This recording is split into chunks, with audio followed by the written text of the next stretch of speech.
This year, Joe Devilbiss Construction built this beautiful butterfly house so we can showcase monarch butterflies. Last year, we did a small scale butterfly house to bring awareness to the depletion of the monarch butterfly. So inside our butterfly house, we have butterfly weed. It's a cousin to milkweed.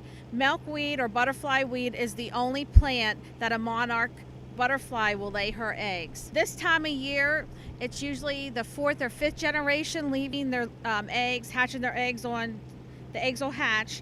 And then what will happen is this butterfly that comes out, takes about 30 days from egg to butterfly.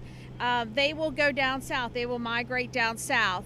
They live the longest, they live about 6 months. So early spring, they will start migrating back north. They will lay their eggs on milkweed, and then after that they die off. The normal monarch butterfly only lives for about 2 to 4 weeks, and there's 5 generations. So when the butterfly comes back in the springtime, she'll lay her eggs, they'll hatch out, that'll be the first generation. For 2 weeks, she'll fly around. That after that one's hatched and becomes a butterfly, she will lay her eggs, and then it'll be the second generation, and then so on and so forth. But either the fourth or fifth generations, they are the ones that travel down south for the winter, usually to Mexico. Some will stay in Florida.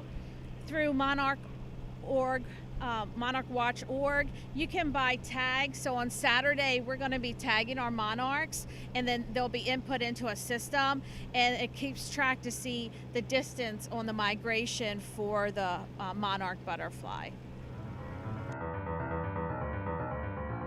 My name is Gene, and this is actually a Dorper sheep. It's a hair sheep. It's not a goat. Yeah, it's not a goat. The Dorper breed was developed in the 1930s by crossbreeding the African black-headed Persian. We have a myotonic fainting goat that a 4-H'er brought in for her show this week, and it actually went into labor. So they brought her up here to us, and we got the kids delivered for her.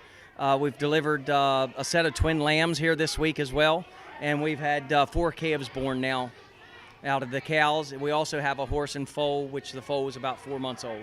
My favorite part is educating the youth and the adults about the agricultural industry and how the calving process works.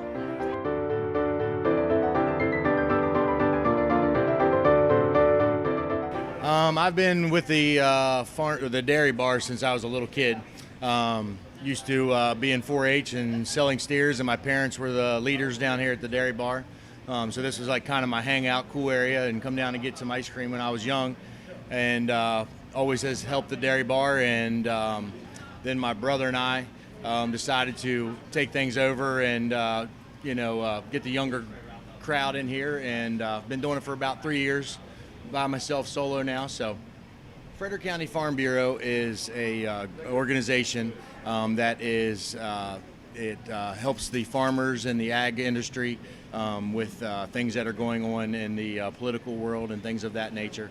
They are kind of like the liaison between the farming community and anything else that's going on out there that they need help with and things of that nature. Favorite part about the fair is the entire thing. I love it all. I could be here every day, all day. It is not a problem.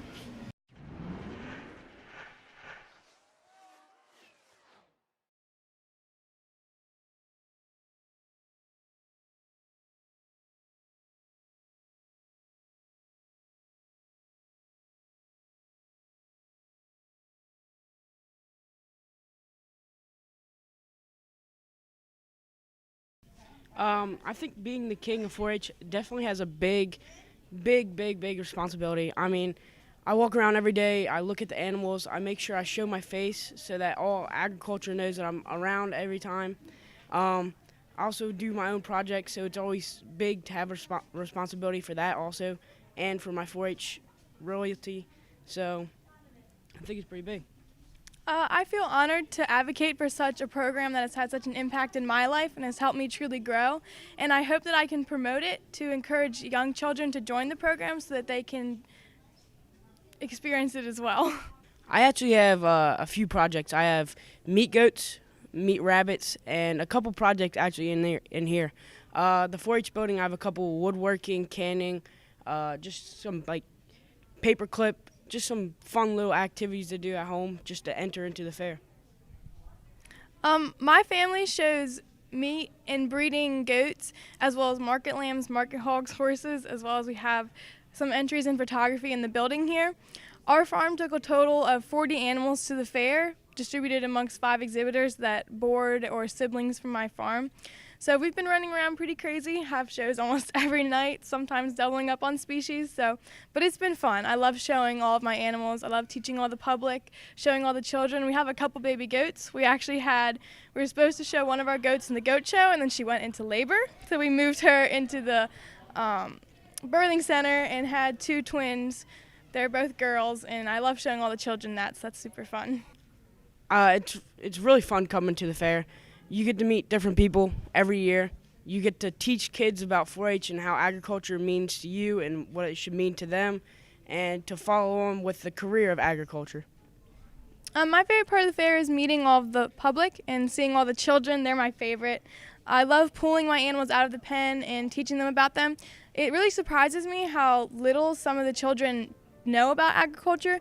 Some of them have no idea that, a lot of the products, a lot of the clothes they wear, just anything comes from agriculture and starts from agriculture. So I love teaching them about that and just seeing all the faces.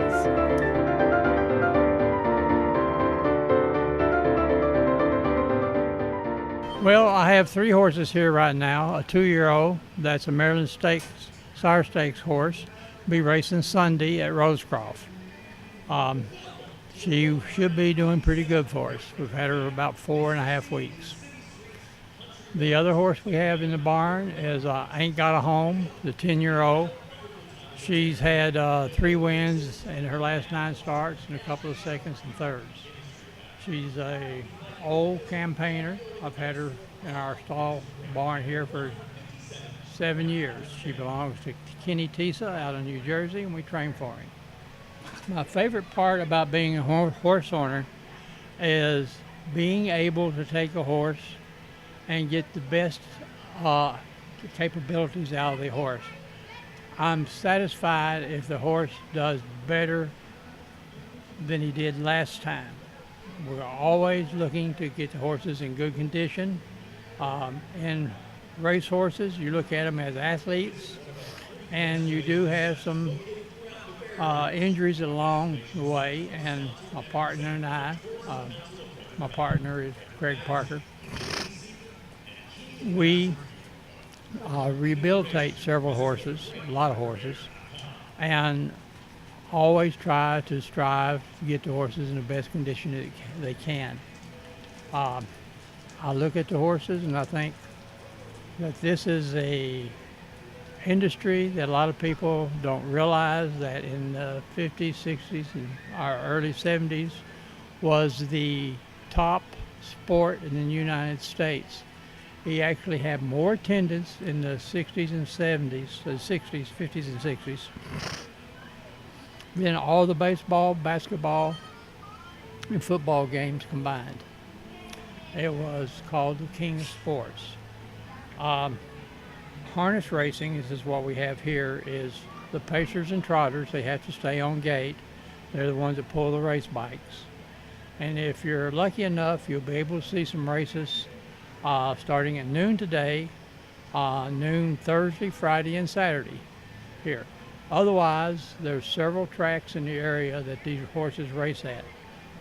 Our stable will race from Rosecroft in Oxon Hill, Maryland, to Pocono Downs, all the way over to Columbia, Ohio, and occasionally up into Canada. My favorite part about Frederick Fair is watching the youth come by, energetic in agriculture.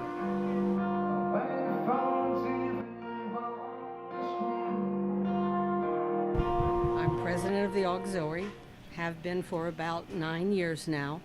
The young lady you talked to down there was our former president, 34 years. So we are an old fire company. We're the only fire company on the grounds other than Newmarket, but it's more their Grange than their fire company. but we're the oldest ones. We started out here in 1953. We had a huge tent over here with tables that would sit 120. And as we got older, and you do away, you know, we're getting older, we can't go as fast as we used to. We gave that up about 7 years ago, moved in here, and have been here ever since. Don't know how much longer, but we've been here ever since then. So, grilled cheese sandwiches. We had 2 members of the fire company that about 3 years ago came up with the idea of trying it, and so they have made them one of our most popular items, and then they've gone into the Cuban and the King, which is a prime rib, so they embellish it. We have macaroni and cheese they put on some of them, so it's been really good. Meeting the people and seeing old friends that only come out to the fair. So you're always, you know, meeting them, seeing them, and the kids go by, they're always exciting. We had one last night that decided he was going to drive our gator, and he jumped in when we had just gotten out for a moment, and he almost got it going.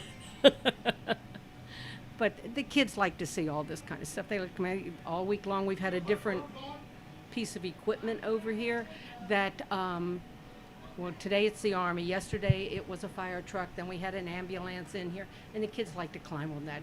And it's fun to sit back here and watch them because they're different every year.